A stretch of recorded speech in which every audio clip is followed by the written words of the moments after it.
Ladies and gentlemen, it is time. Grab a cold one, crank up the volume, and join the show.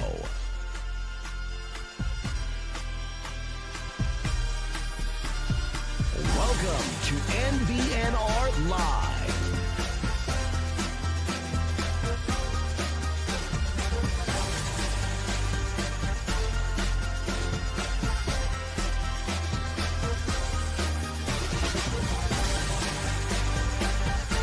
Here we go. It's no block, no rock. Go big red indeed. No block, no rock. Episode 239 coming at you from the NBNR studio in Omaha, Nebraska. Speaking of Nebraska Brewing Company, fellas. Pickle fight. My go-to. Crisp, tangy, amazing. Mike, go. I'm drinking Squeeze the Day. It's been warm outside and it sounds really good. So, and it's the Nebraska Marathon. And since we're going to be talking about 50-mile march, it kind of felt like it fit with the theme. So, yeah, we're doing a lot of good things here. Yeah. It's cool. I think we might all be drinking different beers today. Unfortunately, I'm still drinking the same one. I am drinking the Pilsner. But I feel like over on the other side, Mr. Kyle Byers might be drinking something different. I am. And I've saved this just for all of your viewing pleasures. Oh, there's nice. that for you. All That's right. the EOS Hefeweizen. It's audio pleasure. Yes. Yeah. ASMR. Okay. You need no introduction. You're Hi. Michael Severe. Welcome back. You got 2 slides and 2 tennies. Yeah. You guys we got do. slides and they got the tennies. We keep it loosey-goosey over here on this That's all side. right. It's okay. Yeah, get comfy. Well, Mike, go. I was going to say, you said you had to take a helicopter here. I had literally This is could walk far, here. man. I could walk here. I live across the street. Yeah. So, You live inside that bar over there? well, That would be no. kinda fun. No. That's cool. Yeah. It's not Yeah. far. I'm a Midtown kid. So, yeah. I work at 117th and Center, basically, but I had to go back home. I went home and I had to do a radio hit and then drive back out here. Today I was in Bellevue, Elkhorn. What is this, Omaha? What is this? Yeah, what is this, Mike? This Omaha, is Douglas Millard County. Millard. This is Douglas, so Yeah, it's this is Doug- unincorporated. Yeah. And then, of course, in Omaha. Yeah. Actually, this is Sarpy County because we're on the. Oh, we're in south side. Sarpy. Oh, Yeah. okay. All right. Yeah. So this is almost Gretna. Almost Gretna. Yeah. I like almost Gretna. This is almost. It's almost Gretna North. Yeah. It's good school. One of my favorites. Well, thank you for making the trek out here. We Oh, no appreciate problem. you. No problem. Anytime you guys call, I come running. Good. Well, I don't run anymore. Well, you march. I limp a little Yeah. bit. Yeah. That's what I do. Anytime we call, he hops in the heli. Just in the helicopter out here. Yeah. Helicopter. So, I was a helicopter maintenance guy in the military, actually. Really? So my first helicopter was the Huey. That's what I learned on first. And then when I got back to permanent party, I ended up getting transferred over to the Apache, so the AH-64. So I had to go back to school to get qualified as a crew chief on the AH-64. Which did you prefer? Well, the AH-64 is a compartmental helicopter, meaning you, as a crew chief, you just pull a part off, send it off. The Huey, you fix yourself. You cotter wire, you put the wire on, you put the cotter pin in, and you fix it. You don't do that with an Apache. They don't let us fix anything. If it's a prop and rotor, you send the prop and rotor. If it's the engine, you send the engine someplace. You fix everything on a Huey. So I kind of miss that.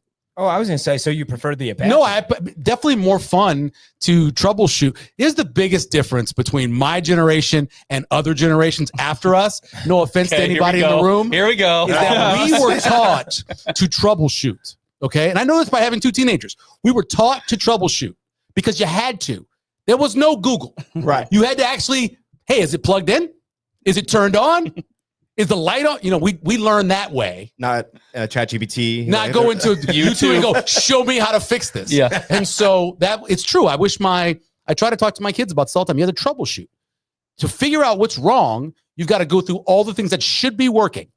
And if you go through all of them and it's still not working, then you call somebody. But if you go through all those and you get it working, which normally happens, it's called troubleshooting. Now, Michael. Michael. You talk about your generation versus new generation. Everything's handed to them, right? No, I'm not saying everything's handed to them. I'm just saying it's a lot easier. Tinder, come on, I would have killed in Tinder. I would have been. You don't have any idea. Can we put that on the ticker? You have Michael no Severe would idea. have I killed would on have Tinder. killed. I would have killed. You know what's funny? You say that. So this morning I was listening to Gary and Matt. Yeah. And Gary was like, Well, I mean, Master's like 12. Yeah. right. Seriously, dude. Gary was talking about the trend with the sorority girls doing the dances, right? Right. Yep. And Matt was complaining about it, the young guy, and Gary's like, no, thank God. Now my TikTok is revived. So he's hot on TikTok. Yeah. And your Tinder game would have been strong. My Tinder game would have been, first of all, I'm not looking at any college girls on TikTok. That's the first thing. I'm not doing that. Well, Gary, I'm not doing that. That's all Gary. But I'm married too, so I don't mean he's not married. But anyway, I just look at how easy. You got to realize this. When you went out, you actually had to figure out what the other person was. Mm-hmm. There was no dropping a pin. There was no cell phone. There was nothing. You said we were going to go meet at a bar in Albuquerque called the Long Bar. We're going to Billy's Long Bar. What time are you getting there? Where are you going to be? Mhm. And then you actually had to walk up to a girl and offer to buy her a drink, or God forbid, have to dance with her. All that is thrown out the window. We don't talk to women. Swipe left, boop, boop, boop, bang, bang. Right. Wait, so now you say, God forbid you've got to dance with her. Michael, I feel like, are you a good dancer? Well, see. So I lived in Texas at the time. Right after I finished high school, I got the hell out of New Orleans. 1987, very dangerous place to be. Moved to Spring, Texas, which is the king of going to just the best country bars, right? They have great country bars there. And so you have to go out and you had to learn a two-step and you had to learn the line dancing and all that stuff. And it's just a lot of work, right? I just want to get your number. I don't want to have to go into a workout. I want to do jazzercise. I want to just get your number. And so, yeah, it was a pain in the butt. I learned how to two-step. Yeah. It's just a lot of backwards walking.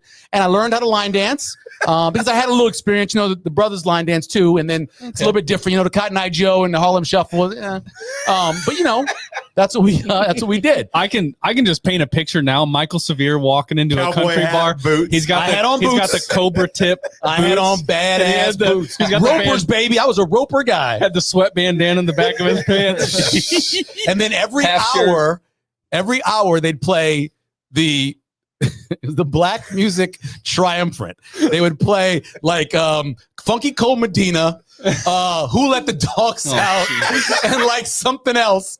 So everybody else could go out and dance to that music. And then it would go back to the country music. Yeah. So you were kind of like a hybrid. I got involved in everything. I got involved in, and these things called Rocky Mountain jeans. Are you guys familiar with this at all? No. Shout out to Bree, because Bree would have looked awesome in some Rocky Mountain jeans. Rocky Mountain jeans were built for powerful women. Oh, yeah. Built for powerful Tree trunks. women who could squat. Yeah. That's what they were built for. And those things, they had no pockets, nothing to get in the way. Right. And they were outstanding. So you had Rocky Mountain jeans and Ropers on your feet. Dude, so these gentlemen don't know Bree. They don't know Bree. Bree's a power lifter. Yeah. Oh, good. So Bree could put all four of us on her shoulders and squat us like it was no issue. Easily. Good. Easily. She is Yeah. A very powerful woman. And while I love her so much, she also terrifies me. Yeah. As my friends, the Commodores, once said, the brick house. Yeah. Brick house for sure. Brick House. I didn't think we would get a Baja Men reference and a Waylon Jennings reference in one episode. Yeah. Hey, here for it. Yeah, I'm always here for it. Now, before we get into Husker talk, Okay. I'm going to throw it over to Connor to talk about this fundraiser that's going to be happening. Yeah. So we do have the 50-mile march coming up at the brewery, but I think it's actually better. I know what the landing is like. And if you guys have not been to the landing, it is phenomenal. But we have a marcher here with us. That's why my fourth year. A dancer? Yeah. So And you're a marcher. you're going at 200 miles this year. I can be my 200 miles when I complete it. Yes, as long as I finish raising the money I need to raise, because they changed the rules on us. Used to do a lot of my earning of donors on the march. I would do videos and stuff during it, and people would donate. Now you have to have it raised all before you go on the march. And so working on that right now. But yeah, it's all new because we're going to be going on the Mopac Trail this year. Yeah. We have so many people. It started off as basically 4 or 6 people doing it. The count is often disputed. You count John Bodie, you don't count John Bodie. Anyway, and then it went from there to being in the 30s. Then my first year was in the 50s. And then the next year was in the 80s. And then we went over 100 last year. We had some 300 people sign up this year. It's down to, I think, about 175 people. So we can't just be walking on Highway 6 like normal. So we're going to be on the Mopac. So that means we'll be on some uneven ground. We'll be on some crushed gravel and stuff like that. And so we're doing that. We're starting in Walton, Nebraska, which I don't believe I've ever been to. I don't know where it is, but it's in my phone, so I'll find it. Again, I wouldn't have been able to find it years ago without a map, Right. but now it's easy because you guys are millennials or whatever. Anyway, so we do that, and the 50 miles. It's one of those things where, first of all, we're raising money for military veterans, right? We know the numbers for suicide. We know the numbers for homelessness. It's one of the scariest things. When you're in the military, here's what you wear, here's when you eat, here's when you march, here's when you do your job, all that stuff. And then you go through some really difficult times, whether if you go to war or whatever else, and then you get out and all of a sudden, maybe you're not getting the support you need from the VA. Maybe you are getting the support, but because of what happened to you when you were in there, you don't want to accept the support.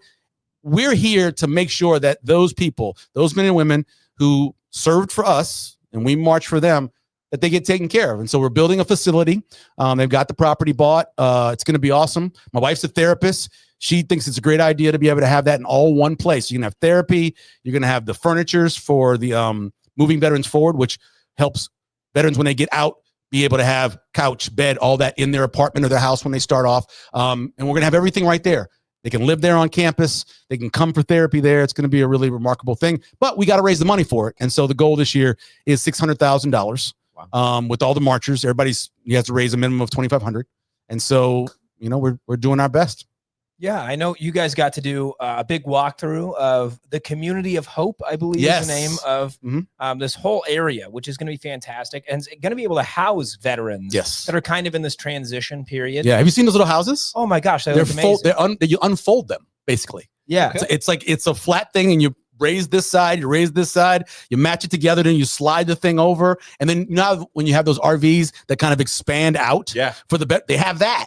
Huh. It's really cool, and they're built to be tornado proof and everything else. But they're little small homes for people to stay in while they're going through their rehab or whatever help they need.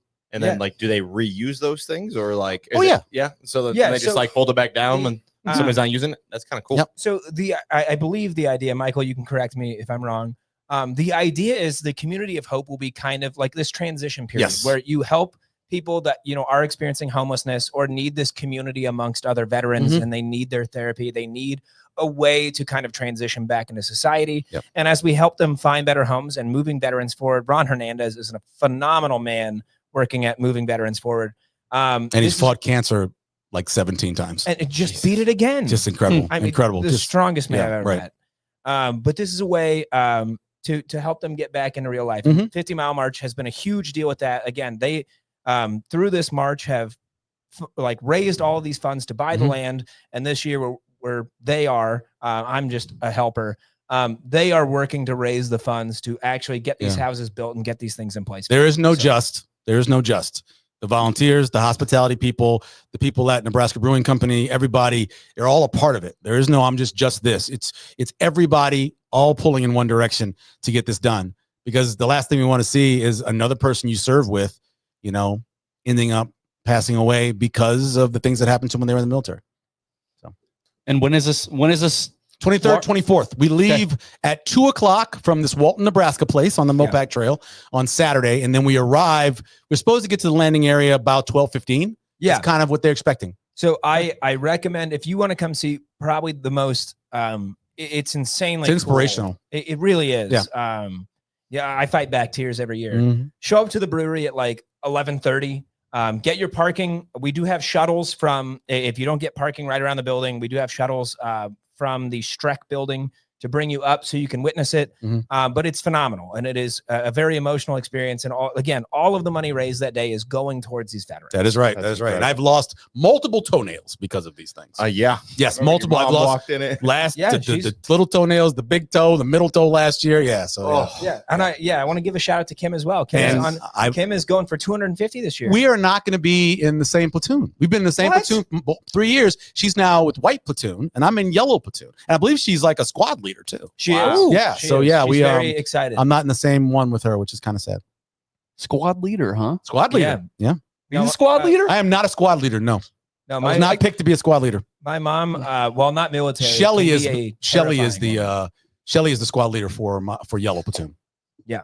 And you agree with that choice? I'm fine with it. Dude, listen. Look, take care of the people marching. That's your goal as a squad leader. Yeah. Take care of the people who are marching. My goal is to finish. Yeah. That's my goal. One foot in front of another until it's over. Yeah, All go from one- toenails gone. and hopefully I can keep all the toenails. That's my goal this year, to keep all my toenails. Probably won't happen, but whatever. Hey, you got to make sacrifice. Keep That's your most of sacrifice. them. Most of them, yes. Yeah. But it's a great event. And obviously you can look it up and find all the information about it. But we need your help, And then next week on Saturday, again from 2 to 10, every time you donate to somebody over $25, there's a chance on Sunday it gets matched. This past week, it was some really nice people from McCarthy Heating and Air who donated $10,000, and so everyone who got the money donated during that time on Saturday then had a chance to get it doubled the next day on Sunday through a drawing that they did. I did not get any, very sadly. So we need to help get some more donors. I would be great if I could get help. Yeah, that'd be awesome. That'd be awesome. You go to my Facebook page. It's pinned right at the top of my Facebook page. I'm constantly begging for the money. Yeah. Hey. Yep.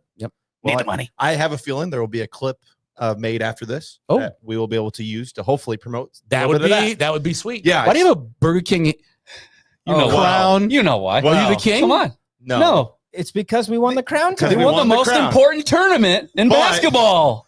But we didn't post any crazy gifts about it. Yeah, Michael. Yeah. Listen. You want I to wear am that Burger King all- crown? I am all for putting up the banner. I believe you put the banner Hey, up. I think you should. True. You put the banner up. I believe the banner should be put up. But after that, you never mention it again. Well, no, that's the play. You put it up, and then you just Like winning in '96 NIT. You don't have to mention it. You don't have to talk about it. But it's up there. It's up there. It's fine. Don't ever talk about it it again. happened, but Don't ever talk about it again. Stop being one of the only Division I programs to have never won a tournament game. Just fix that. Freddie, fix that, Fred. Fix it. oh gosh, this is going to be a basketball pod. Oh, No. It's just you should We can never talk about want to be. You should never want to be on the end of. They're the last team to do that. Hey, Nebraska don't wanna football be was in conversations like that for a while. You don't want to. You don't want to. Yeah, that I don't know how many times I heard that as a trivia question. Seriously. Well, who's the Power Four teams that have not won a bowl game since, or appeared in a bowl game since? Yep. And yeah, Just kick us, guys. Just kick us while we're down. You We want know. numbers? 0 for 18. 0 for 18. Yeah. 10 and 35. And is it 27 in a row? So those are all the numbers. That's how many one-score games they've lost. That's how many losses they've had to ranked teams.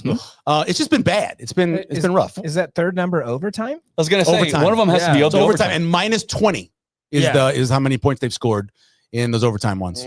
I have another football number for you. And Uh-oh. it's 17. 17. 17 days. Oh, that's right. until Thank the season God. starts. Hey, Yes. that's a nice number. Jacory Barney It's a very- days. It's a very good one. Yes, I'm very excited. I can't wait.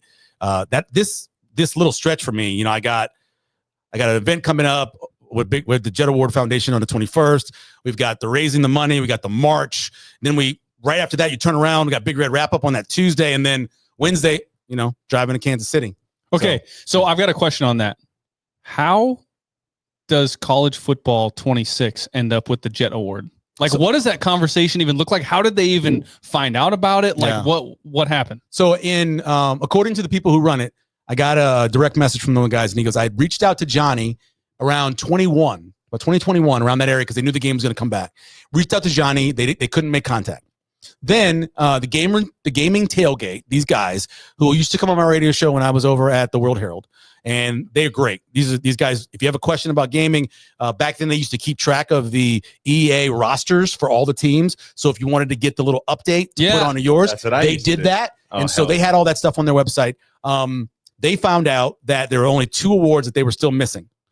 Actually, it's 3 now because it's a brand new one. But the Hendricks Award was for the best pass rusher.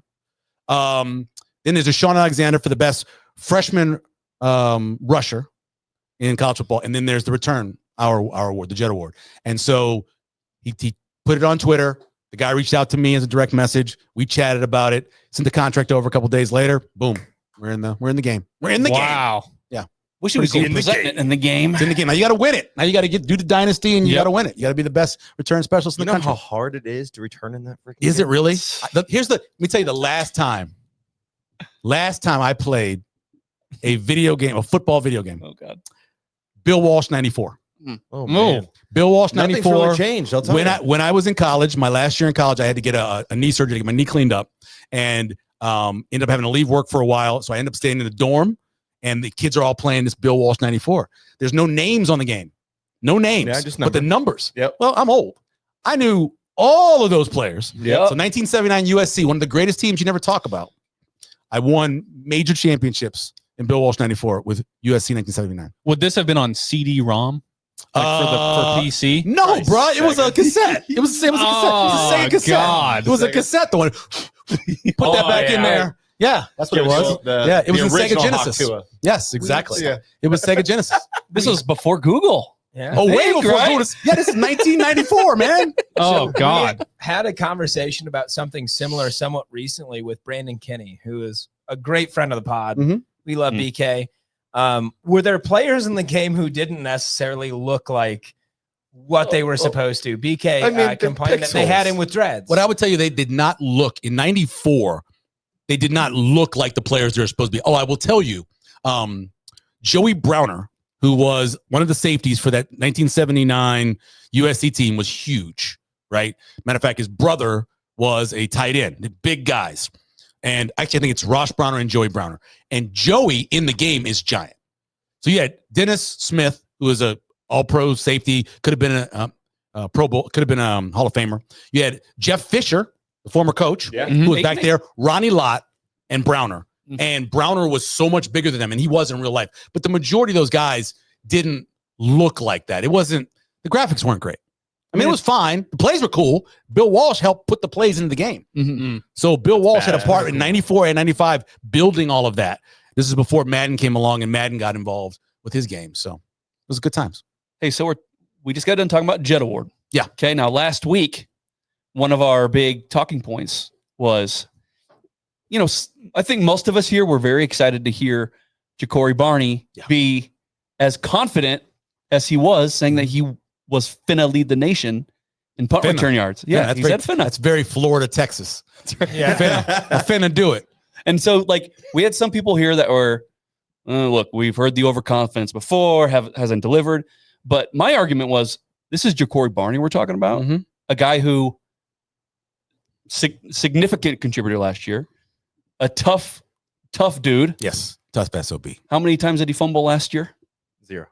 You know Took what I some mean? big shots. And I buy it. When he says it, I buy it. Yeah. I don't care what he says. The fact that Mike Eckler is the special teams coordinator is what matters. Mike Eckler came to our gala, Jet Award Gala, and we asked him to speak. He got up there and he goes, next year when we come back here, we're bringing the winner because we're winning this award. That's what he said in front of everybody. Ooh. Mike. Mike Eckler, the last 5 years as a special teams coordinator, the 4 years at Tennessee and the 1 year before that, right? Total, their teams allowed 7 total punt returns of 20 or more yards. That's it. Wow. 5 years, 7. 2 years at Tennessee, 0. Last year, 1. On the other end, led the nation in 20-plus yard punt returns with 3 different guys. It wasn't just one guy. You had a guy named Squirrel who ended up transferring. Squirrel was good at it. I can see it. You had a guy named D, a guy named Boo. All of them were good.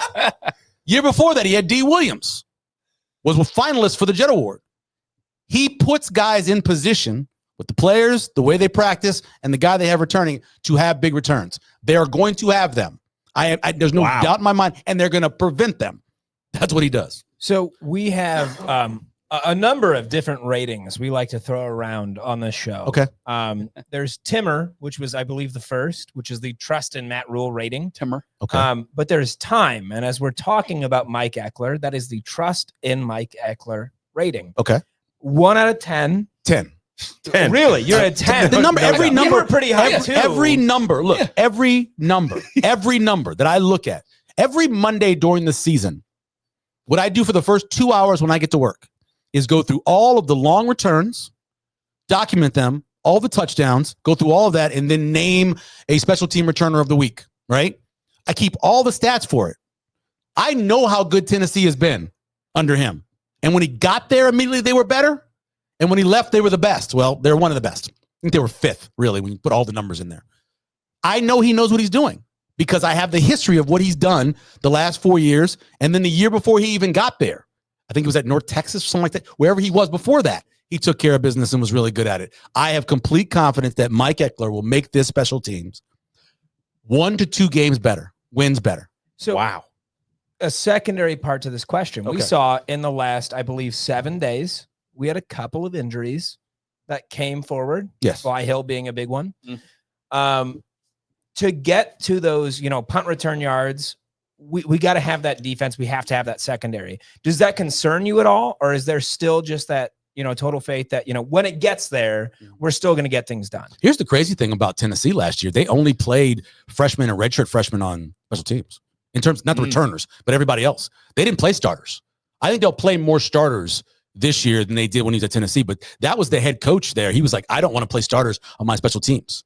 Now, I think if you're talking about a guy that's a loss, it's Gage Stinger. Gage Stinger was going to be a huge coverage guy. Yes. He was going to play on all the special teams. That's a big loss. Now, Bly, I don't know with his injury stuff if they'd have played him on special teams or not. Right. I think he would have been a backup corner because he was coming on. But Gage is the loss. That's the one that I worry about in terms of guys who can get out there and tackle in the open field. But they'll find it. 10.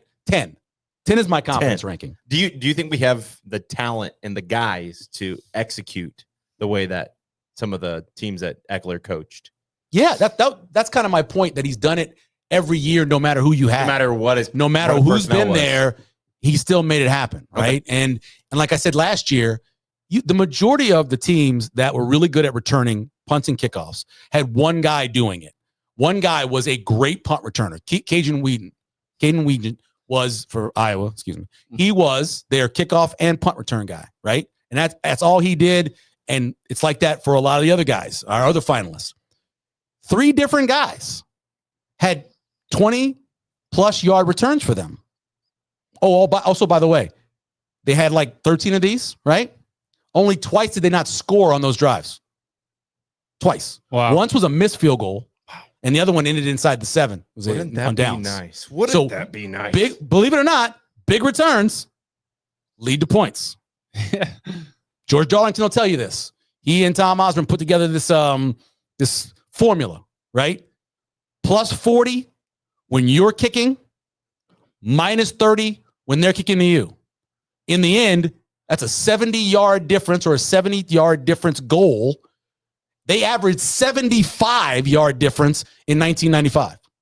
If you can do that, if that's your net punting and your net kickoff differential, you got 75 yards, you're in great field position and you're dominating, folks. I don't want to pour water all over you. Pour water on Okay. it, kid. It's Pour just- water. Pour honey on me. I don't want sugar. I don't want This is what it looked like before Tinder. I would have swiped. That's it right there. Well- Kelly Salfeld. Kelly Saul. That's his name. with 2 A's. Damn it. Damn. Damn it. I found knew it that. eventually. So mad. Well, okay, so My I'm brother-in-law, who's a referee, he sent me that. Thank you. Thank you, Matt. clutch. Yeah. I am also a 10. Okay. However, What is the however? However, That's just, hold on. That's a big jump from last week. however. hold on. Okay. It's just they've been bad for so long. Can they Sure. turn it around? Okay, let me and- give you something else then. Let's go. Okay. All right. So 2013, Nebraska was, I think, 128th in special teams.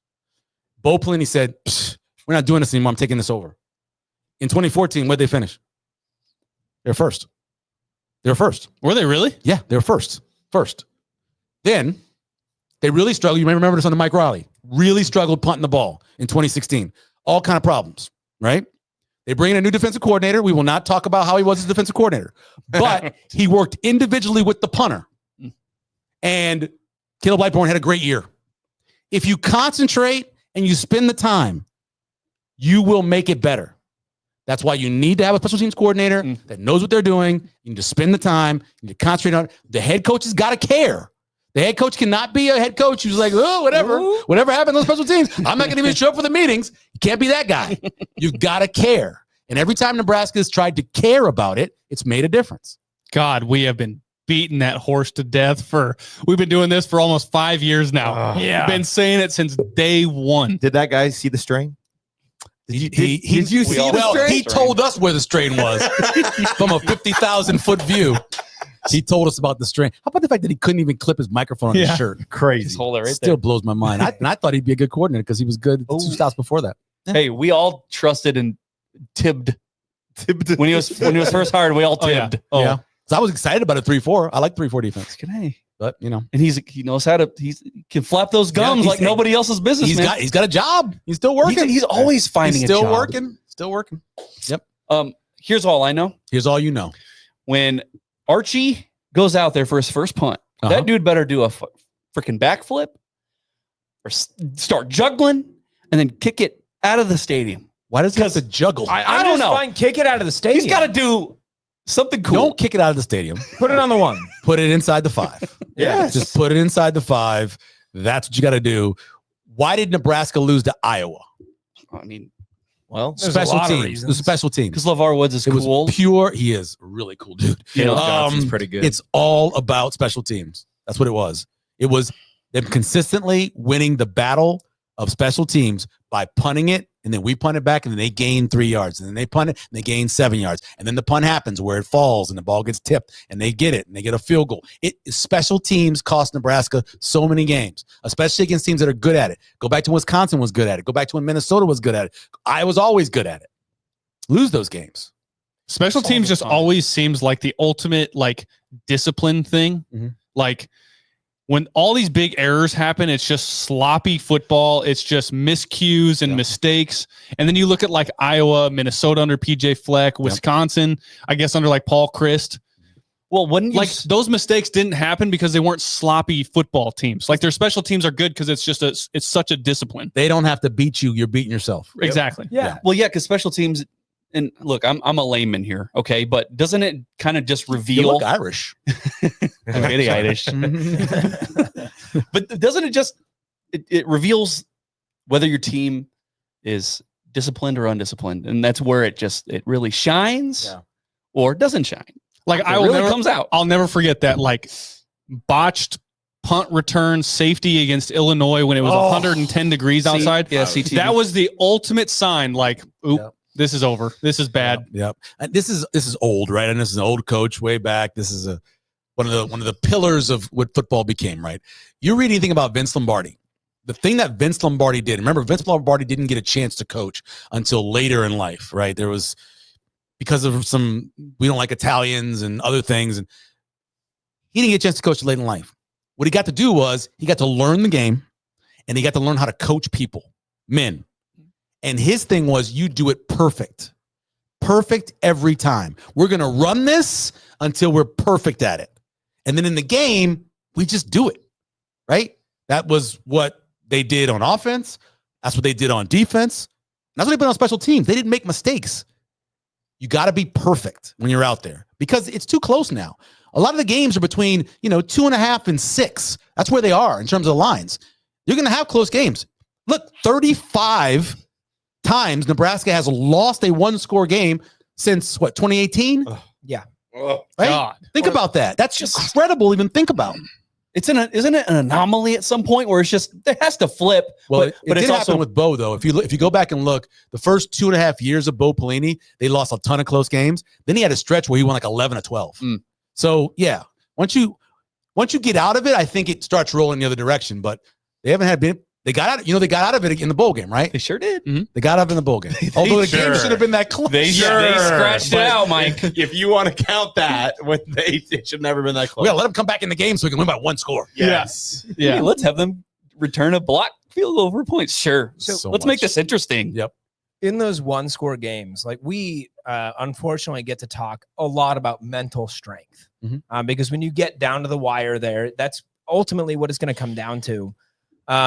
Where do you see like the biggest detractor from that mental strength for Nebraska, at least over the last 5 years? Is it, we're on offense and, we turn it over, defense lets up a score, or is it in the fact that, special teams, I go back to Purdue of last year, which was just a nightmare. That first half. Yeah, it was Oh a my nightmare. God, yeah. What do you think might be the biggest detractor for these teams that we've seen? Is it in that offensive side, the defensive, or in the special teams? Well, I think one of the things that you can be happy about is a lot of those guys that were indoctrinated into losing and lost those games. Bye. They're gone. Yeah. Right. So you have all of these young guys, 80 something true freshmen, redshirt freshmen, true sophomores. You got all these guys. And a lot of those guys haven't experienced that. They haven't experienced the pain of it. So I don't think when, like Coach Rhule said the last week or week before, when he said, in the Ohio State game, they went in the locker room, they were like fired up because they felt good about it. They go into the locker room against UCLA, they felt bad because of how they thought they should win the game. You have to be the same. I used to always joke. So you guys remember, so Jameis Winston, the year he won the Heisman Trophy, every single week, there was something coming out about his dad taking money or him taking money or an investigation suspended during the middle of the week. And somebody's like, well, how the hell can he perform the way he is with all of that? I said, well, first of all, he's too stupid to know the difference. Sometimes you just got to be dumb. I'm like, I don't remember.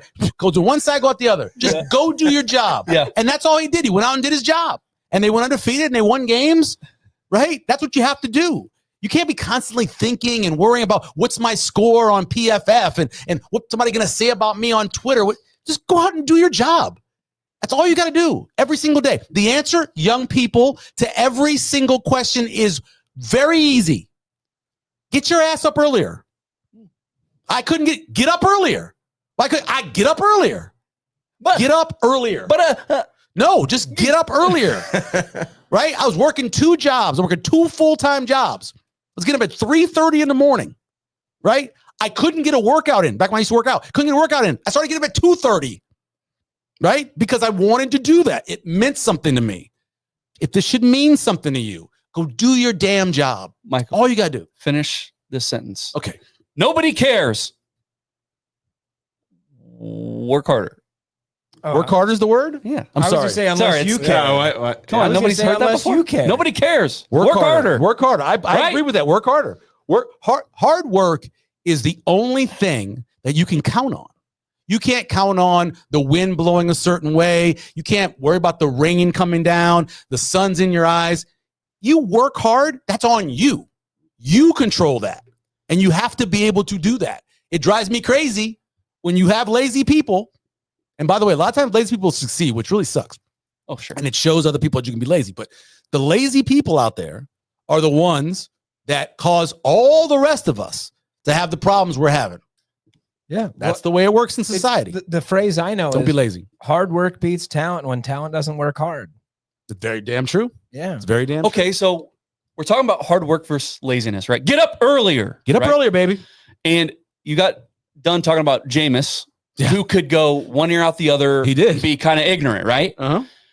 Now, the past couple weeks, I don't know if you've been paying attention to these press conferences, but you're hearing like Riley Van Poppel go up there and say, look, we know we have doubters. And then you have Spindler kind of saying the same thing. We have doubters, and Rhule saying it too. Yeah. And look, we talk so much about how we are a nuts fan base and the noise gets heard. And I think it gets to the players. Yeah. Right. And so, yeah, I see your point about Jameis being, oblivious. That's the oblivious. word. Yeah. It's like do we have that ability to just be oblivious and go out there and play with no narratives, with no, tight sphincters in the fourth quarter? Although I'll tell you, was there a coach any more narrative driven last year than Kirk Cinetti? True. Oh, yeah.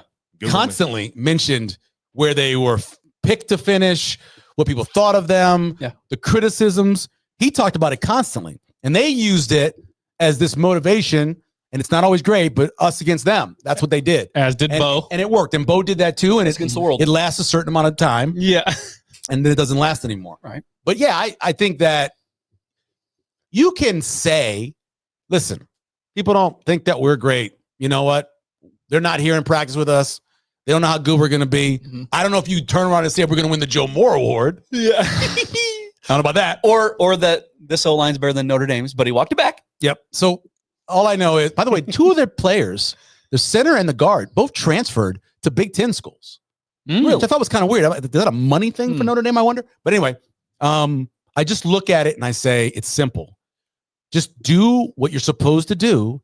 And if you do make a mistake, you just go to the next play. You can't let that. And I thought a couple times last year that Dylan Raiola did something or missed something and let it kind of stay with him for a little while. I agree. I think I saw that. That's a freshman, 18 years old. Right. And now maybe he gets past that, but you can't. Really and a bad OC. Really bad OC. Yeah. Let me ask you this. What is your most confident position on the team? I know you're going to say O-line. And what is your least confident position on the team? My most confident position on the team is wide receiver. Okay. Is wide receiver. I believe you have three guys, right? And remember the last time Nebraska had this, if three guys that have all done it at a pretty high level in Power 4 conference now. Okay. Right? They all did it, whether it's Cal, Kentucky against SEC scholarships, or Jacory Barney against the Big Ten. They've all done it. And then behind that is Mills is one of the most dynamic true freshman wide receivers. I don't know who you go back to. Wandell. More than Jacory Barney is. He's more explosive. Yeah. Because Barney's one of those guys that, catches the ball within 10 yards line of scrimmage. Yeah. It's not what's happening with that. So I think you look at what that is, and then you look at the young guys they have, right? Because I love Quinn Clark coming out of college. Great athlete. Thought his dad was an incredible running back. RIP to him. Keelan Smith, Neil Smith's kid, another guy who runs a great double move. That Saturday night in the stadium, he made so many guys look bad on double moves. It was, like I said, I wanted to go talk to Andrew and say, look, Andrew, just call your mom. It'll be okay. Yeah. He got beat so bad on double move. But I like that, and then there's Jeremiah Jones and stuff like that. But there's a good amount of depth there. Yeah. And they actually have some size. They have guys who'll be able to be physical. And now it's up to Dylan. You don't have to be open to throw the ball. Just throw. All that talk last year about guys can't get off press coverage. And then you saw when Holgerson got here, and you especially saw at the end of the season, the last two games, when he was throwing the ball to Jamal Banks when he was covered. And he's a big guy. He's between the defender. Throw the ball. So he's got to do that. But I love the wide receivers. And then in terms of position, I think it's got to be running back, right? Because I believe I like Emmett Johnson. Is Emmett Johnson a great back, like Coach said? I don't think he's a great back yet. He's a very good back. Great backs get 1,000 yards. Great backs average over 5 yards a carry nowadays. Great backs average over 3 yards a carry after contact. That's what great backs do. I think that he's a good back. I think that Mekhi Nelson is a good back. He's got one carry. That's all we've seen, right? And then Mosey, as Coach said, it was a wide receiver. And when we saw him on Saturday night, he ran a little bit like a wide receiver. It wasn't necessarily on the tracks. He wasn't following where he's supposed to be going a little bit. And so, yeah, three guys. And then we'll see what happens with injuries. We'll see if by the end of the season, Connor Booth's a part of this whole thing. I don't know. But at this point, you have to question it. He pointed to us basically and said on Saturday, you guys doubt, or some people doubt. Right, well, yeah, we got to. What's the evidence that we haven't seen that tells us that they're going to be great? It's like we're not being haters. No. But we just haven't seen it's a question. What are we mark. supposed to say? Yeah, it was like if we hadn't seen a quarterback play ever. It's the same thing. And so those guys, if I believe that Mekhi Nelson has the ability to be a really good running back. But remember, he's a kid. He's got no experience banging against the Big Ten. Mosey's got no experience banging against the Big Ten. This is a mean league. It beats you up. Now, can Quentin Ives get back healthy and help you? I hope so, because I think they need him. But as of right now, yeah, that's got to be the one position you're concerned about. Does the QB room give you a little bit of pause? We talked about this last week, that like if 15 goes down, where do we go? Like, does that give you a little bit of pause? Well, even more than that. 15 has got to take a big step. 15 has to make some of those throws he missed last year. 15 has to get rid of the ball and process quicker. Can't hold the ball as long as he did at times. 15 has to, on the deep ball, to do a much better job throwing the deep ball. Because of the way he threw the deep ball, one of the wide receivers at is at Oklahoma State now. So he's got to do all those things. Even before talking about if he gets hurt, he's got to do all those things to take Nebraska to the next level. You missed one. He also needs to use his legs. And that's okay. You can. I don't think it's necessary for him to be great. It's necessary for him to do those other. The number one thing he's got to do is process faster. Even in practice, I see times where there's a quick out or there's something quick across the middle and he's looking for something else. Get the ball out. The greatest phrase ever when it comes to quarterbacking is you can't go broke taking a profit. You just can't. Take the profit when it's there. Now, do I want you to stretch the field? Sure. And there's times to do that. And there's going to be play calls for that. But he's got to process faster. He's got to get the ball in his hand. All those playmakers I was talking about, they can't make plays unless they get the ball. Well, he's got to do all of that. Now, if he gets hurt, Grandpa's coming in, right? Gramstad's coming in, and he's going to play.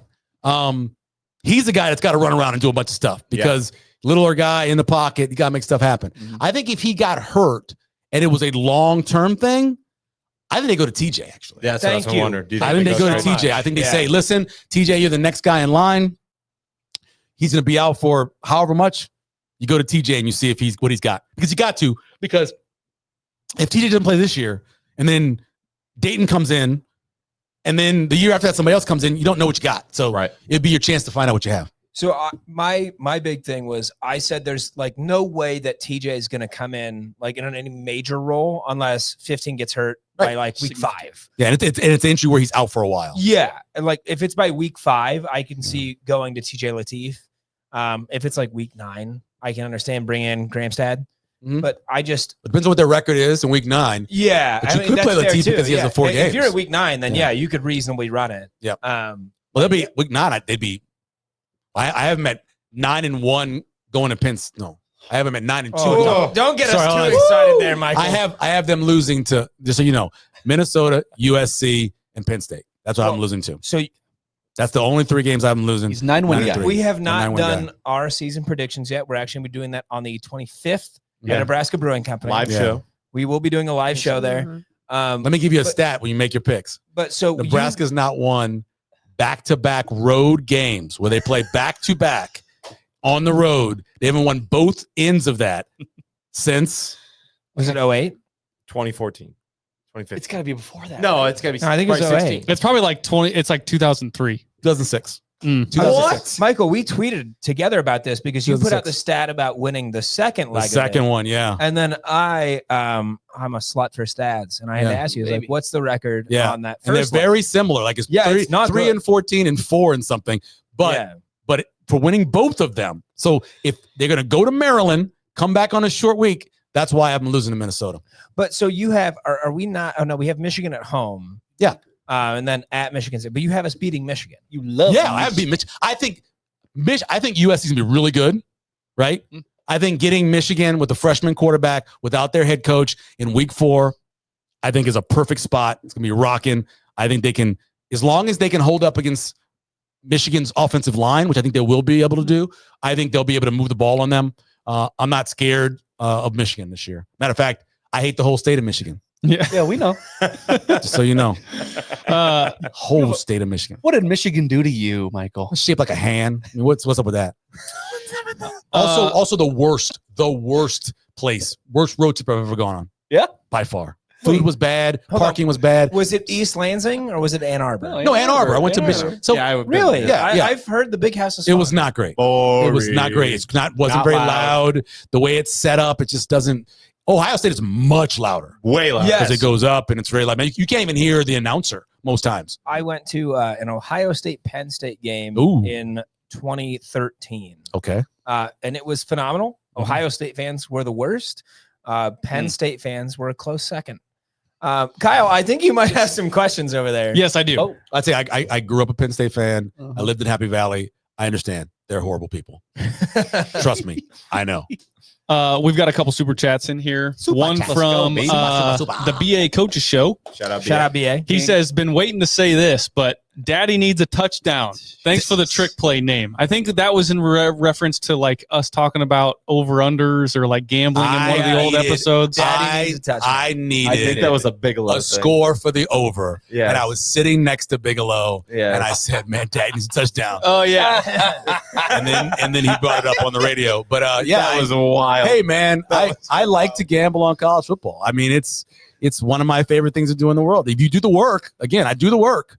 So I would hope it works for me. We were, I think about a year, maybe 2 years ago, we were at an awards banquet together, and all of these people are sitting there watching, the stats flow through. Yeah, yeah. There's me and Michael in the back, just with On our football phones. games on our phones, talking about our lives. Exactly. I get it. Exactly. But yeah. likes to bet. BA is a coach, a high school coach. And he used that as I a play think call? he's using it as a play call. So look at you. yeah. We had a play call in high school that was called Hey Kool-Aid Man. Yeah. And literally, if I got the right on, so usually if I was strong side protection, right? If I had a one-on-one with this one wide receiver, Phil, I would immediately yell Kool-Aid Man. Oh, okay. Because he's going to run through the And wall. Phil would run past him. Yeah. And I just throw it deep. Hey, Kool-Aid Man audible. Oh, yeah. Oh, yeah. Oh yeah. Okay, one more question here from the other Dave. Another super chat. Appreciate you, the other Dave. He Appreciate says, "Does Holgo equate to quicker play calls for DR15?" Well, the plays did come in faster. I charted this because, they do, there's several different places online where you can find seconds per play, right? And Nebraska did go a little bit faster, right? But I think it was more tempo, right? They got the ball, they got the play call in. It gave Dylan more of a chance to be able to adjust what he needed to adjust and then go. My concern is not necessarily tempo more than after the snap and how he gets rid of the ball and where he gets rid of the ball and how fast he gets rid of the ball. That's my thing. I think the tempo certainly will be better. They're paring down the playbook, right? That's a big thing. It'll be easier on Dylan to be able to get that in there. And I think there's something about great offensive coordinators. They just have the ability not to call plays, to write the story. Bill Callahan could write the story. Bill Callahan called a play, and you're like, oh, that's leading to something else. Oh, that's leading to something else. And I think Holgorsen does that. He will write the story for you. And you'll be looking and you're saying, okay, what's the secondary off of that? What's the tertiary off of that? And that's what he does really well. And as long as he's got a quarterback, and he's had a lot of them that can do that, can be able to go along with each play the way it tells the story, it'll be fine. I think you mentioned that, like Holgo being kind of like a macro person, like building a story instead of like, it certainly seemed like Satterfield sometimes was just like, okay, what can we run right now? It looks like my toddler's artwork. It reminds me of, I was giving a speech and somebody talked me into doing the cards. Yes. The 5x7 cards. And I dropped them before the speech and they weren't in the right order. Oh no. Oh no. That's kind of like what Satterfield's play calling was. Yeah. He's like, let's throw these up here, see which one we got. Yep. Yeah. There were so many times where especially with the run plays, where you'd be like, oh, you just got 6, you just got 7, you just got 4. Bomb.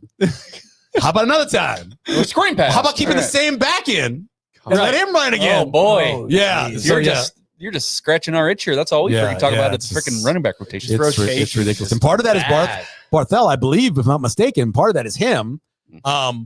But at the same time, we didn't know that Dowdell had the asthma. Nobody told us that he had the asthma. Right. Until we found out later that he had the asthma. 2 yards at a time. Okay, so you got to come out. I understand. Oh, I get it. Yeah. He just can't. He had carry the more than asthma. 2 plays at a time. How come we didn't know that when he got recruited that he had the asthma? Feels like something we should know. That's a big, important thing. Hey, I don't Kentucky breathe paid for well. asthma. That's what I know. I don't breathe well. Yeah. Like, hey, we're going to try and run you. Wake up earlier. Wake up earlier. That's what it is. Wake up earlier, go to the store and buy your inhaler. You don't need an inhaler if you wake up earlier. We need some Buterol or something like that. Is that something we can just like put in a helmet? Like, That would be awesome. Yeah. That's probably illegal. Probably. I bet it's illegal. I bet there's no It's a rule. stimulant. There's no rule against it right now, I would bet. Well, yeah, we can make it a rule. there's nothing. There's no rules anymore. And Trump's president. We talk Yeah. about there's no rules anymore. Do whatever you want. I'm sure it's fine. Whatever. Everything's cool. Everything's good. Nothing matters, Michael. Nothing matters. Do whatever you want. Yeah. Nothing matters anymore. But yeah. God, See, are we now all we're pessimists? Now we're talking about the running back rotation. I'm like, Emmett Johnson, and then anyway. What would you, if you were going to say, here's how many touches Emmett Johnson has per game to optimal for him? Wouldn't you say it's 20? I would say like 20 25. came in my head immediately. I would say like 25. Too much. Too much. So that's a big load. You're talking about like 18 rushes 7 catches. and 7 catches. Is that where you're kind of going? That's kinda where I'm at, yeah. So I think 15 rushes, 5 catches. Then Mekhi Nelson's got, or if Quentin Ives is back, they get maybe 7 or 8 rushes, couple chances to catch the ball. 3rd down, maybe Mosey comes in. He catches a couple out of the backfield, that kind of thing. And by the way, at that Saturday practice, they lined up, because they were so shorthanded at running back, they lined up some of those wide receivers. They lined up Bonner at running back. I don't know if they're going to use that or not, but they did that at practice. That workload, It's not a big guy. It's not a big guy. I mean, it might be cool in week 1 to do that, but when it hits week 9, it's like, okay, Can't have Emmett doing everything for you. I just hope it doesn't turn into like the Wandale situation where it's like we knew we had a lack of depth at running back, and then we just were like, well, Wandale's a running back. Yeah, Like Wandale's that's what fast. Mosey kind of feels to me. Can I get a 20 on that one? Because that drives me nuts. One of the reasons why Wandale Robinson committed to Scott Frost is because he wanted to be that guy. He wanted to be the guy who could play everywhere. He wanted to be the guy that Oregon had that did that. Yeah. That's what he wanted. Duck R, right? Is That's that what it was? he wanted. Yes, he Yeah. wanted to come here and be a part running back, a part wide receiver, and be that guy. But And then all of a a sudden his full-time running dad's back. like, well, no, he's getting beat up. We don't want him to do that anymore. But that's what he went. That's what he came there for. What he said. Okay, so I could see that then, because like he comes in, he starts doing that stuff, and he starts getting beat up, and his dad's like, "Hey, we don't want to do this anymore." And former head coach Scott is like, well, we've been practicing this way for This is why the whole why he's here, offseason, yeah. so like And we can't just switch it up now. and not only is he getting beat up, how many games is he winning per year? Right. Not worth it. Not worth At it. all. Yeah. And then he went to Kentucky, and he ends up being a third round pick. Yeah. Yeah, Yeah. did great. Luke McCaffrey was a second round pick. Yeah, did Crazy. great. That's now What are we that doing? is the Luke one McCaffrey thing pissed What are we me doing? just insane to me. Hey, I think actually Wando's a second round pick. I want to be clear that Luke McCaffrey making his decision to leave Nebraska does not piss me off. It's the fact that the former head coach, Scott, told him, like, hey, maybe, receiver's a better spot for you. And he said no. And then goes to, I'm a was it- quarterback. Well, he tried to go to Louisville. Yeah, and then right. went to TCU. And they're like, if I no, remember Rice. correctly. No, Rice. Oh, went to Rice. I'm same, sorry. Same state. Went to Rice and then is actually fairly decent. Yeah, he's as the a third, receiver. the third wide receiver with the the Commanders, right? Yeah. Yeah. So look, I'm not saying it was wrong or right? All I know is it pissed off the McCaffrey family so much Right. that Christian won't call me back to come back for his 10-year anniversary of the Jet Awards. Damn. Wow. That's That why he I won't- know. That's why he won't call you I'm back. just guessing. I bet Matt Rhule can get him here. No, I tried. I You- went you through went Matt. that I went avenue? through Matt. I'll tell you I what. tried. Oh, I've man. tried everything. And he's like, I will not answer that Jesus. guy. I tried everything. He smells I'll like tell you what. Nebraska. I even called Harrison Phillips, Wow. who played in college at Stanford with him. Yeah. I'll Won't tell you call me what. back. I'll text Christian. You just got to give me his phone number first. Hey, this is Connor from NBNR. No. Hey, man. Creepy We're on a Connor. local podcast. I really want him to come back. I want him to come back. His 10th year anniversary. I want him to come back. But It's not gonna yeah, I can't get a hold of him. I think it's because the McCaffrey family hate Nebraska. I could think be. that's what it is. Is it because I we think were they hate right that his son was a wide receiver? I think 'Cause just the way things were handled. I don't know. I don't think Kurt Warner's a huge fan of Nebraska either. no, he No. hates us too. Yeah, there's a lot of people. Keyshawn Johnson. Not a fan of Nebraska. We can keep going with all these former NFL players. I never understood that his 4-star. I never understood his kid's 4-star. He didn't look dynamic on tape coming out of high school. He just did not. I remember sitting there with a bunch of recruiting people, and I'm like, this dude, he's not even the best wide receiver in this class. Wait, which one? Legacy. Keyshawn. Oh, Keyshawn. Junior. Okay. Legacy ratings. I said, if his Oh, name yeah. was Jack Mitchell, Oh, he yeah. would not have been. Looked like Jack Mitchell. Would not have been a 4-star. Well, and so Just a dumpy guy, a I'll dumpy tell wide you, receiver. we've Hey. seen this player, Keyshawn, not Jack. we've seen this player cool, buddy. develop to what like legitimately is like a high 4-star, low 5-star. But Arch Manning, Yeah. like coming out of high school, I was like, that rating's a bit high, and I Yeah. think the Manning name helped a lot of that. Yeah. Arch Manning now is actually like it's still horns down. Fuck. I Texas. watched Arch play. They played a game in Tulane Stadium against a really good high school team there. This was his junior year, and went to go see him play. And I saw a lot of the talent, but you could see how raw he still was. Yeah. He wasn't to the level of, because I watched his uncle Peyton play when I was. They were Newman High School. I went to Del Sal around the corner, so I watched him play.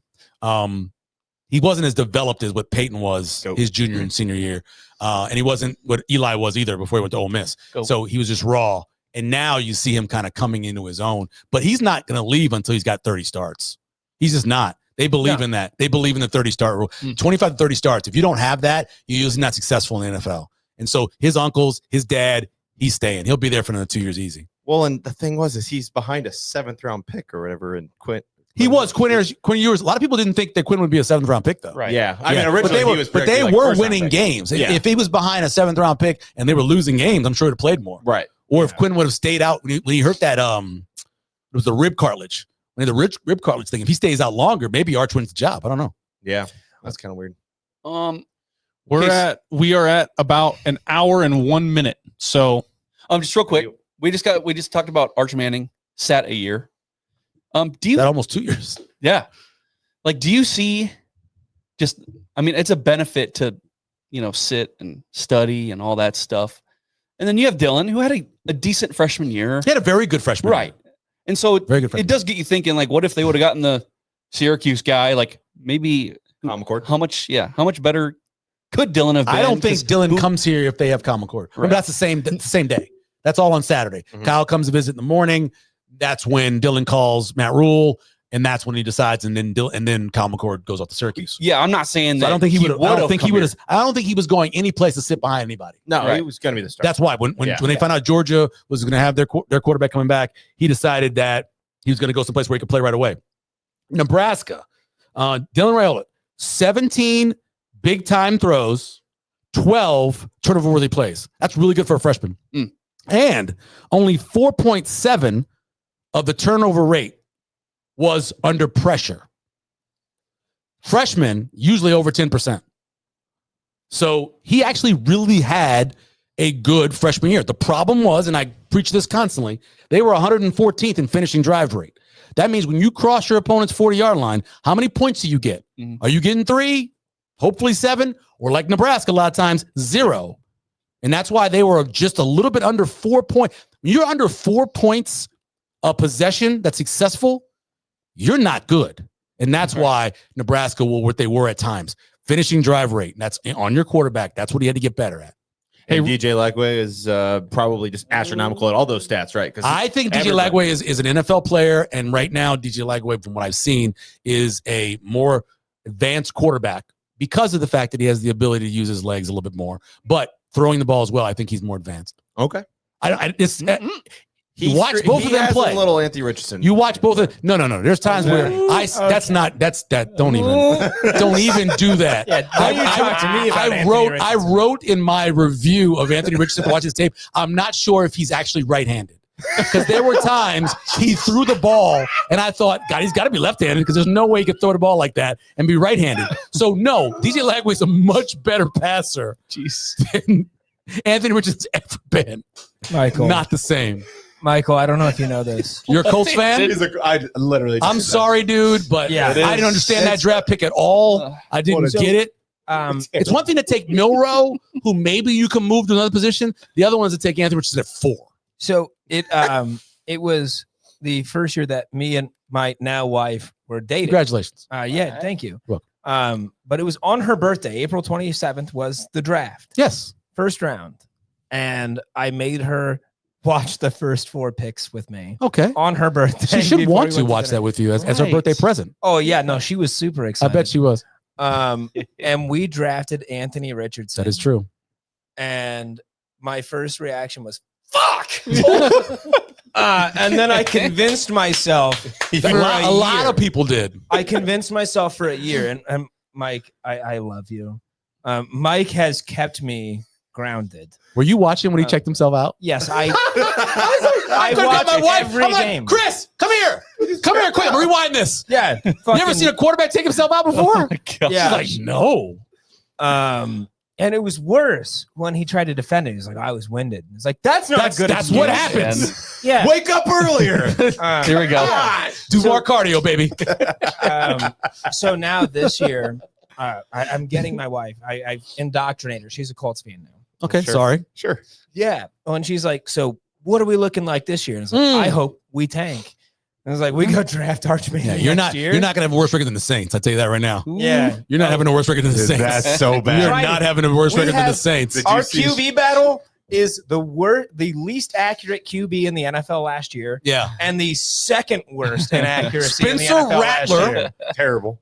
Tyler Shuck Terrible. and Jake Hayner, who got suspended as a rookie for taking steroids and trying to get bigger. We have That was on your mom and dad, bruh. You ain't getting no bigger. That's all you got. Their coach is the best quarterback on the roster. Kellen Moore definitely the God. weakest arm on the roster for sure.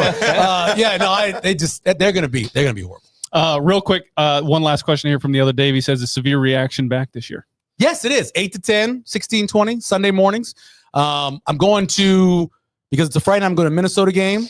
And I'm going, of course, to Kansas City to see Cincinnati. But I don't go on the road games because I got to be back on the radio on Sunday mornings. But if it's a Friday game like Minnesota, I can go. Super chat from Connor.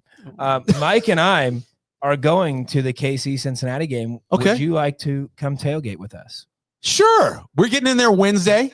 Going to get some food, meeting some friends. My wife is sitting in the stands with the friends. I'm sitting in the press box. But I'll do that before. I'll be there early. Yeah, we'll I'll be there early. Yeah. We'll be there when the parking lot opens at 4. The only time I've ever actually tailgated in my life was 2006 Big 12 championship game. Ouch. Cold. We brought a grill. We bought a grill. I made this big thing of beans. I made ribs. We were out there like at noon for that thing. Well, they don't open until 4. I know it opened until 4 now, but they were open at noon. Yeah. And it was because I grew up a Saints fan. We didn't tailgate. There's no place. Now there is, but there was no place back then to tailgate. You park under the dome and so I never really experienced one. Even when I was going to LSU games, I was working. And so now, I'll come tailgate with you guys. We'll shoot you a text. Yeah. I don't know what we'll do because it's a road tailgate, so it'll be pretty. So you'll be in there. You'll be in there at 4. Yeah. Okay. All right. We'll be there about 4 o'clock. We won't stick you in a bus that's like 10 degrees. That didn't bother me. I love the cold. Yeah. You do. Daddy loves the cold. Daddy loves the cold. Daddy loves the cold, and Daddy needs a touchdown. Daddy hates the heat. Daddy loves the cold. Love me some cold. I want to live in Alaska so badly. If it ever goes wrong with the wife, you'll know where to find me. I'll be in Alaska. I'll fly to Juneau. See you up there. I'll probably be in Nome, but sure, you can come to Juneau if you want. Yeah, my bunkmate from basic training lives in Nome. Chris Kelleher. I always say, Chris, one day, bruh. It'll happen. Who's that? Hey, what's up? So, Kyle, you said we're a bit over an hour here. Yep. As we close out, you talk about your bunkmate. Yeah. Give us one more quick shot on 50 Mile March, what you guys do and what's going on. Sure, again, 50 Mile March. Been around now. This is the 6th time, right? It's my 4th. And we're going to have over 150 people marching from Walnut, Nebraska on the Mopac Trail and then ending in La Vista at Nebraska Brewing Company. We're raising money. We got to raise $600,000 this year because we're building an amazing facility for our veterans when they return, whether it's because they need some mental help or they need their homeless or they need help getting some furniture into their house, the new house they're in or whatever else. We're going to take care of them. And so we need your help. There's the Give Butter account. You can go to Give Butter, 50 Mile March. You can go and search whoever you want. You can do Team Severe, Michael Severe, if you want to donate to me. You can donate overall to the event as well. And then come out Sunday morning around, get out there a little bit earlier, but 12:15 we'll be coming over that hill on 108th Street. Come over the hill and it'll be a celebration. Be awesome. Donate to Team Severe. Please donate to Team Severe. Daddy needs money. Daddy needs. I don't need it. You don't need it. My You don't. account needs Your it account. because if I don't raise the money, then I can't walk. I would be remiss. I've been she's in training. the comments right now. I'm sure Kim Kavlak is also like dropping her link in there. Well, Kim got 3 spins on the did she thing really? yesterday. Yeah, I think she got she's her just whooping $500. ass. Yeah, everybody. By the way, Jay had 3. Rigged. Yeah, I know. All the people were sitting hell? there. Man. I was like, this is ridiculous. No, None for Severe. go donate all of the money you can to it's an amazing cause. It is an For real. amazing It is. cause, and it all goes towards helping our veterans. I don't think people understand the situation we're in, where you have 18, 20 veterans committing suicide a day, which is incredible to think about. We have thousands and thousands of them homeless, and as much as the VA does what they can, we're cutting personnel at the VA now. We're cutting programs. We're laying off some veterans who are working in those programs. So people need help, and we're here to help. So there's 5 people in this room. 2 of us have served, and 2 of us have lost somebody that they served with to suicide. Yeah. So out of the 5 in one room, that the percentage there is just absurd. It's insane. Yeah. Well, and I don't think like people realize like what you guys do, the marchers, Mhm. that they think this might be a one-day effort. No, it's you train for this. You For train. months. I go, so during the week, I take me and my dog Mando, we go out, we go approximately 6.3 miles, a little turnaround we do on the trail. And then on the weekends, Saturday or Sunday, we go 10. We do a 10 miler.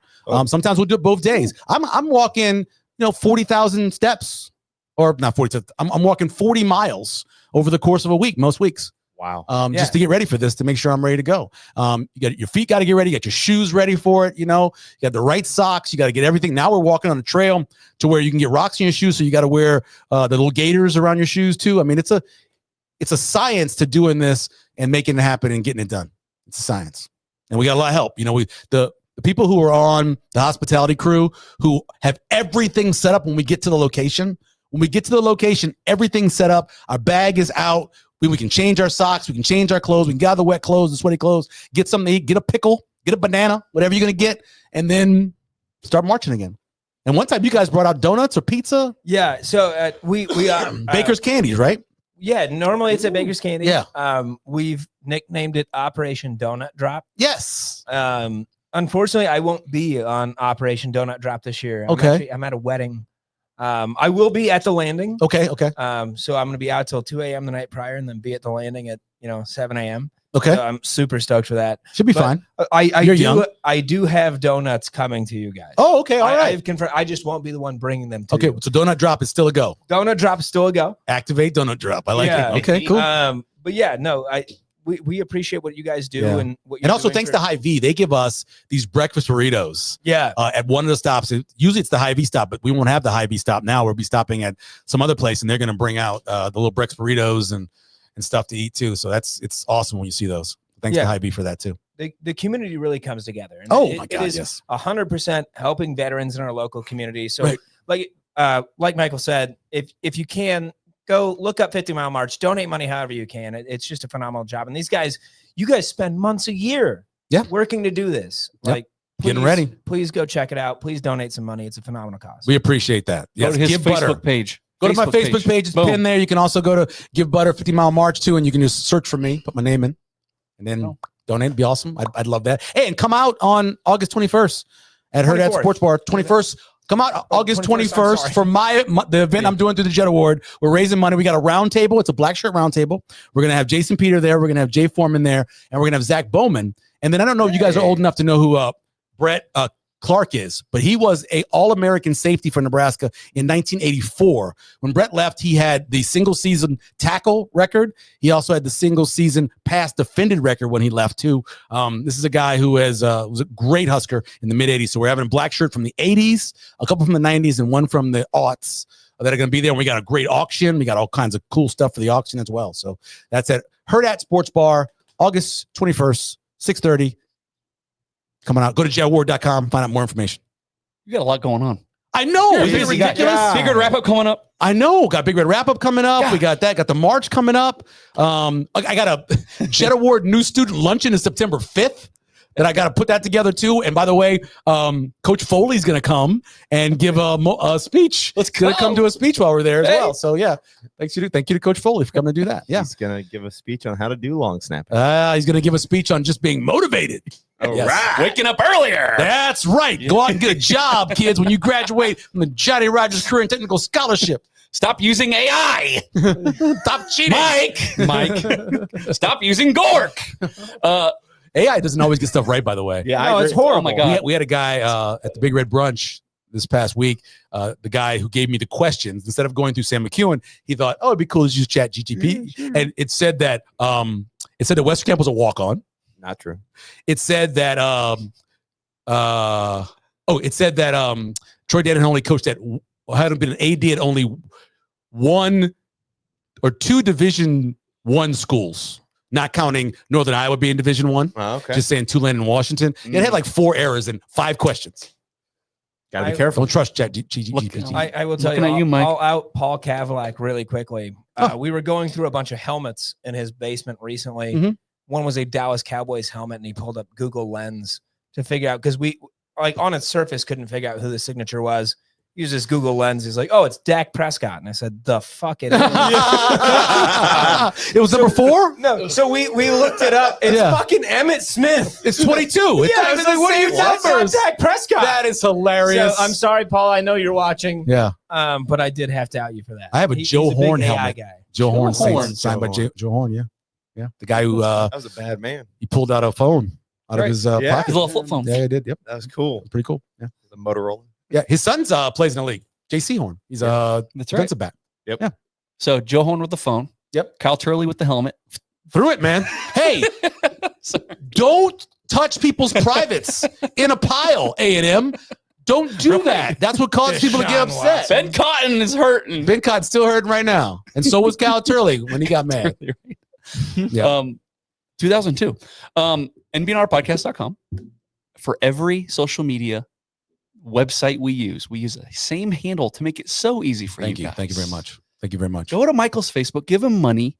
That'd be good. Um, Don't give me money. Give Yeah, the Give Butter, 50 Mile March at Michael Severe. Give that money. I don't get any of the money. The money goes straight to the march. Everything that we earn goes straight to the march. Goes to help veterans. Okay. Yeah. I would love for you to come and spend some money at our auction on August 21st at Herd at Sports Bar. That'd be great.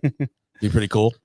Yeah. might get tackled by Jason Peter. That'd be, dude. I hope I'm rolling when that happens. Dude, I bet people would spend money to watch To get that. tackled. Yeah. I would. Jason's a little beat up physically, so I don't know if Jason wants to do it. Jay will hit you. Yeah. Jay's got a snap left in him. Jay will hit you for sure, and Zach probably too. Zach Bowman will hit you. Hey, He's young. we like Zach. Friend of the pod. Yeah. Okay. I'm one of your hosts, Jared Hall. Mike Dillard. Connor Cavalack. Kyle Byers. Michael Severe. Every time. As always, beat Cincinnati and GP.